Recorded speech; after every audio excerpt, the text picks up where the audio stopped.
Selamat pagi Bapak Ibu Saudara-saudara yang terkasih. Mari kita awali hari kita bersama dengan bergumul merenung akan firman Tuhan. Kita awali dalam doa, kita berdoa. Yalah Bapa Surgawi, di dalam Kristus Yesus Tuhan Juru Selamat kami yang hidup, kami sungguh bersyukur kepadamu atas anugerah-Mu Tuhan yang memberikan hari yang baru, kesempatan yang baru, waktu yang baik ini bagi kami untuk kami jalani. Dan semuanya kami awali bersama dengan kemurahan Tuhan. Bimbing kami Tuhan lewat firman yang akan kami dengar. Biarlah firman-Mu ini sungguh-sungguh meresap di dalam hidup kami. Berkaryalah Engkau Roh Kudus memberikan hikmat yang benar dan yang baik, agar kami dapat menerima dan melakukan firman-Mu ini dengan sungguh-sungguh. Hanya di dalam nama Tuhan Yesus Kristus kami bersyukur dan berdoa kepadamu. Amin. Bapak Ibu Saudara-saudara yang terkasih, firman Tuhan yang menjadi renungan bagi kita tertulis dalam kitab 1 Korintus pasal 1 ayat 24. Demikian firman Tuhan. Tetapi untuk mereka yang dipanggil, baik orang Yahudi maupun orang bukan Yahudi, Kristus adalah kekuatan Allah dan hikmat Allah. Demikian firman Tuhan.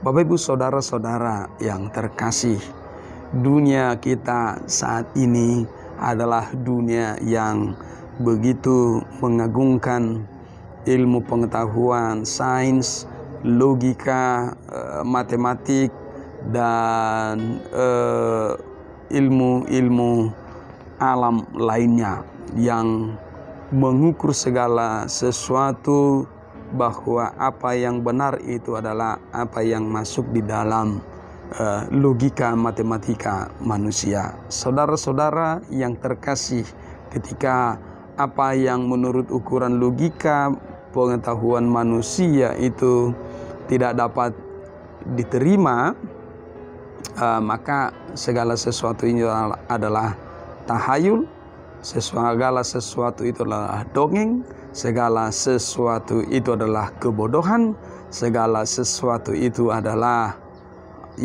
masih diteliti dulu sampai ketemu kebenaran. Dan kalau dari awal sudah tidak masuk menurut rumus logika matematis, maka tidak ada lagi ruang untuk mempercakapkannya sebagai sesuatu yang benar. Saudara-saudara yang terkasih, demikianlah manusia juga memandang bagaimana Tuhan Yesus Kristus yang adalah Allah yang menjadi manusia, dan lebih tidak masuk logika lagi menurut manusia. Ketika Tuhan itu disalibkan, mati disalibkan, akhirnya menurut banyak pengetahuan, terlebih di awal-awal gereja atau gereja mula-mula, tantangan bagi orang-orang Kristen, tantangan bagi gereja-gereja, tantangan bagi rasul-rasul adalah ketika manusia memperhadapkan itu kepada logika yang dibangun oleh filsafat-filsafat manusia. Maka Yesus Kristus yang adalah Allah manusia lalu kemudian mati, disalibkan, dan salib itu adalah sebuah kebodohan, tidak masuk akal dan tidak mungkin itu terjadi. Saudara-saudara yang terkasih, tetapi apa yang menurut manusia itu adalah kebodohan, maka sesungguhnya itulah hikmat Allah. Saudara-saudara, di ayat 18 dikatakan, sebab pemberitaan tentang salib memang adalah kebodohan bagi mereka yang akan binasa, tetapi bagi kita yang diselamatkan pemberitaan itu adalah kekuatan Allah. Sesungguhnya itu adalah kekuatan Allah. Kenapa? Karena itu adalah cara Allah untuk menyelamatkan kita manusia, menyelamatkan dunia ini, menyelamatkan dunia yang sudah berada di dalam keberdosaan. Karena manusia atau dunia ini tidak bisa menyelamatkan dirinya sendiri.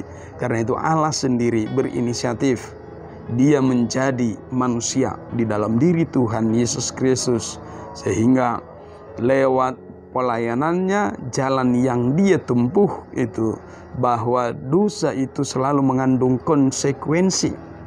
Ya, ada risiko dari setiap dosa, yaitu hukuman maut. Maka tadinya kita adalah manusia yang berdosa ini, yang dihukum oleh dosa itu sendiri, mengalami maut. Tetapi kemudian Yesus Kristus menebus kita. Agar apa?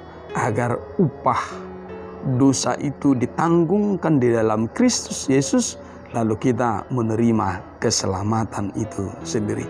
Ini adalah anugerah yang sangat luar biasa, yang tidak bisa dikerjakan oleh manusia untuk menyelamatkan dirinya, tetapi Tuhan Allah di dalam Yesus Kristus melakukan itu. Agar apa? Agar kita manusia ciptaan ini menerima keselamatan. Saudara-saudara yang terkasih, karena itu setiap orang dipanggil oleh Tuhan, baik orang Yahudi maupun non-Yahudi, orang Batak, orang Jawa, orang Ambon, dan seluruh suku bangsa di tengah-tengah dunia ini menerima panggilan dari Allah untuk menerima keselamatan. Sehingga keselamatan itu tidak dibatasi. Anugerah keselamatan yang disediakan oleh Tuhan Yesus Kristus bagi kita tidak dibatasi hanya kepada orang Yahudi, tetapi kepada semua orang. Dia datang untuk menyelamatkan kita. Begitu luar biasa. Ini adalah hikmat dari Allah. Jangkauan hikmat manusia tidak sampai ke sini.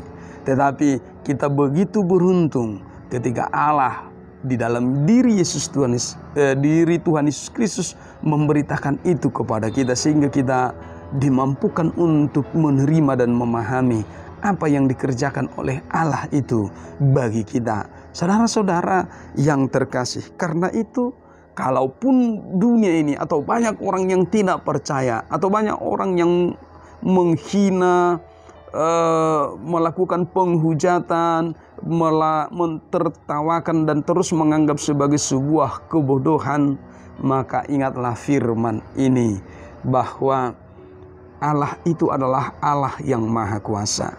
Dia bisa melakukan apa saja yang Dia kehendaki. Tidak ada yang bisa membatasi Allah, karena Dia maha kuasa dan Dia bisa melakukan apa saja yang Dia kehendaki. Karena itu pikiran kita pun tidak boleh membatasi bagaimana kuasa Allah itu melakukan apa saja yang Dia kehendaki. Karena itu bahwa Yesus Kristus itu adalah hikmat dari Allah, kekuatan dari Allah untuk menembus ruang dan batas di tengah-tengah dunia ini, sehingga setiap orang boleh datang dan menerima kasih, kemurahan, karunia, keselamatan itu. Saudara-saudara yang terkasih di dalam Tuhan Yesus Kristus, karena itu banggalah, percaya dirilah ketika engkau hari ini adalah salah seorang murid Tuhan Yesus Kristus. Sekalipun dunia ini mungkin menghinamu, mengucilkanmu dan lain sebagainya, maka pandanglah Dia, Tuhan Yesus Kristus, yang mengasihimu, yang menghadirkan hikmat surgawi di dalam hati, pikiran dan seluruh kehidupanmu, dan menjalani kehidupanmu terus melakukan apa yang diajarkan oleh Tuhan Yesus Kristus bagi kita. Karena itu jadilah berkat, sama seperti Tuhan Yesus Kristus yang adalah hikmat dan menjadi berkat, maka kita pun jadilah orang-orang yang terberkati dan menjadi berkat bagi sesama, menampilkan wajah hikmat Tuhan Yesus Kristus di tengah-tengah dunia ini. Amin. Kita berdoa. Ya Allah Bapa Surgawi, di dalam Kristus Yesus, kami sungguh bersyukur kepadamu atas firman hari ini yang berbicara kepada kami bahwa Engkau berinisiatif memberikan anugerah keselamatan bagi kami. Engkau memanggil baik Yahudi maupun non-Yahudi, baik kami orang Batak, orang Jawa, dan suku bangsa lain yang Kau panggil kami Tuhan, agar kami boleh menerima karunia keselamatan yang kekal itu. Bagi dunia ini apa yang Kau kerjakan itu adalah sebuah kebodohan, tidak masuk akal, dan itu adalah dongeng.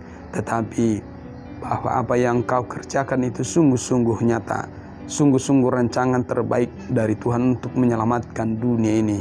Tuhan, kami mohon Engkau terus menguatkan hati kami, roh kami, untuk terus berpengharapan kepadamu, agar kami tidak disesatkan oleh pengetahuan dunia ini yang menjauhkan kami daripadamu.